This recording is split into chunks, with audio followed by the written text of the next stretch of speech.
Hey everyone, Ryan from Ebike Escape. In a previous video that I did about winter battery storage for your electric bike, I challenged you to at least try to do some riding during winter to extend your riding season, and I promised that I was going to do a video on some winter riding tips, whether it be gear or other things that I do personally when I ride my electric bike in winter. So that is this video. I'm going to share 12 tips for riding your electric bike in winter. I will have a link in the description to all the things that I'm talking about today. Hope you enjoy it. With that, let's get to the top 12 list. Number 1 on the list is tires. Now you'll notice that I'm actually holding the tire up instead of showing it on my bike. That is because we are heading to Florida really soon. So I actually didn't have much time to ride while we still had snow and ice here, but I wanted to talk about tires because it is one of the most common things that I talk to people about when they ask about winter riding. There's a few things that you can do related to tires. For instance, if you have a fat tire bike, you can lower the pressure. That will help you get more traction when you're riding on snow. The other thing you can do is purchase knobbier tires for your electric bike for increased traction, or if you're really serious, you can buy studded tires like I have here. These are Schwalbe Marathon Winter Plus tires.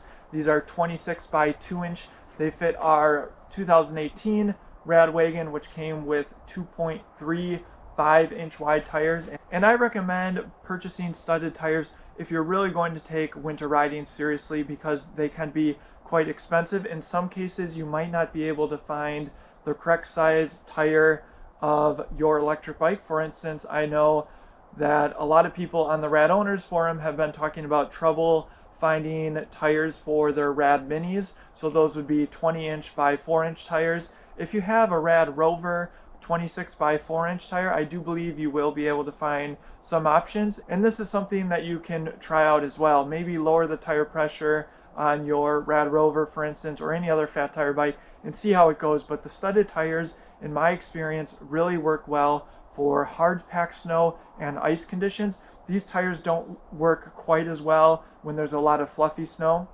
but I am still really happy with them. We used them a lot last year. Okay, number 2 on the list is fenders. If your electric bike didn't come with fenders, I highly recommend fenders for if you're riding your electric bike in winter. It will just prevent a lot of snow and rain and salt from getting everywhere. So definitely look into fenders if you don't have them already. Number 3 on the list is helmets. Now, in previous years, we've simply worn a hat, and luckily our helmets still fit over the hat. That's another great way of providing warmth.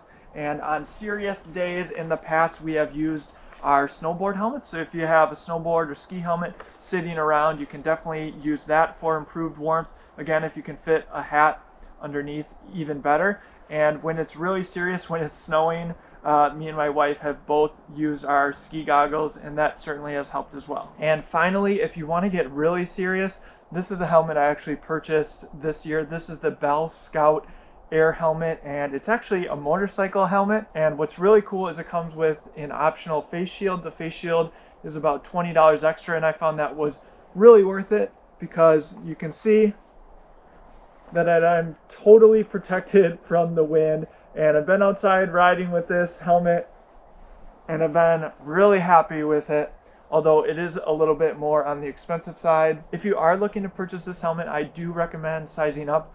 1, because the size actually runs a little bit small, and 2, so you can fit either a really thin hat or a balaclava like I have on here. Number 4 is not gear related. This is something that I recommend if you're just trying out riding in winter and you're maybe a little bit apprehensive, and that is to lower your seat. And I actually do this quite frequently when we are riding because it's so much easier to be able to put your foot down in case you start sliding. So that's just a safety tip for you. Number 5 are bar mitts or pogies. So I have here actually the bar mitts brand of pogies. That is just what these are called. And I also have them here on our Ride One Up Limited. And what's cool is Bar Mitts offers these in different styles. These are more the standard, and they do sell ones that have cutouts with mirrors so you can still see behind you. And the Limited behind me actually has the swept back bars, so it'd actually be better for me to put on these towny style ones. And these bar mitts or pogies, what they really are is neoprene, and it does a world of difference for your hands if they get cold easily like mine do. What I find that works best is you find some gloves that still allow you to have some control underneath, and if you need additional warmth, you can also use some hand warmers. The only thing that you need to think about is with your electric bike how these will work either over the display, and unfortunately then you wouldn't be able to see it. If you have a center display, obviously that won't be an issue, so you just need to make sure that these are going to work with your handlebar setup. Okay, number 6 is pants. Now in previous years I have simply layered, perhaps worn long underwear and then snow pants. The only issue with snow pants is sometimes they can be quite baggy, and just from a safety perspective, making sure they don't get caught in your chain, you want to wear something that's maybe a little bit slimmer. And so this year I actually got some fleece lined pants, and I've been really surprised. I've been out walking actually quite a bit, and these provide plenty of warmth without all the bulk that snow pants have.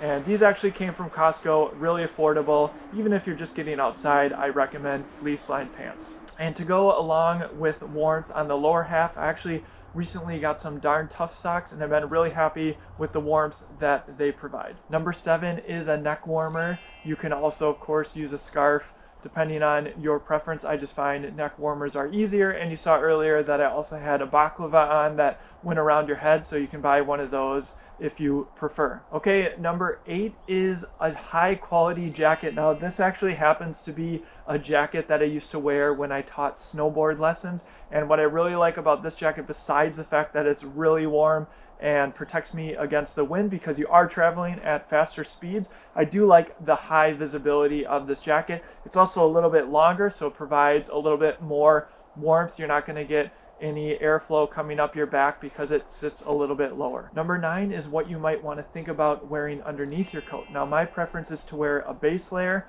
because if you, for instance, wear a cotton t-shirt, if you start sweating, you're just going to get colder. Moisture wicking material such as some of the base layers provide is really nice. I find that even when I go out for runs, wearing a base layer makes a world of difference in keeping me warmer. Number 10 is extra lights and anything reflective that you can wear or put on your bike. I've been really enjoying using these Planet bike lights. This is the Blaze 600 SLX, and what's really great is during the daylight you can use the flashing mode, which can help alert oncoming traffic, and of course they have a rear light as well, which has similar functionality.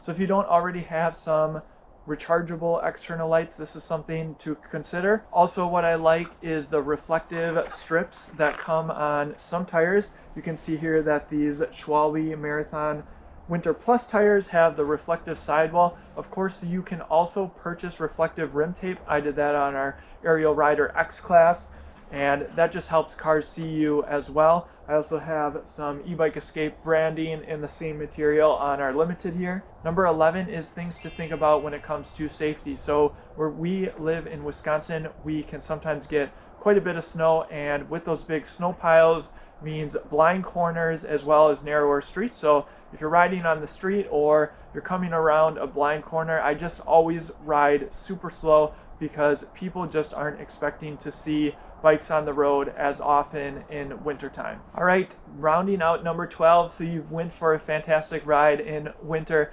Now you got to clean up. And what I recommend is a garden sprayer. This one actually came from Harbor Freight. I believe it's $7 or $8, and I really like spraying down our bikes after we come home from a ride in the garage. One, this prevents a bunch of water from getting everywhere in the garage because it's a concentrated spray, and you can spray off the areas that have salt and sand all over it. And then once you're done, just make sure you dry your electric bike. And of course, bring that battery inside. So I hope you enjoyed this video of 12 tips for riding your electric bike in winter. And if you are an experienced winter rider, please share with us your additional thoughts on riding your bike in winter so we can all learn from you. Again, I will have a link in the description of all the things that I'm talking about today. I will also have a link to my electric bike accessories list as well as my electric bike deals page.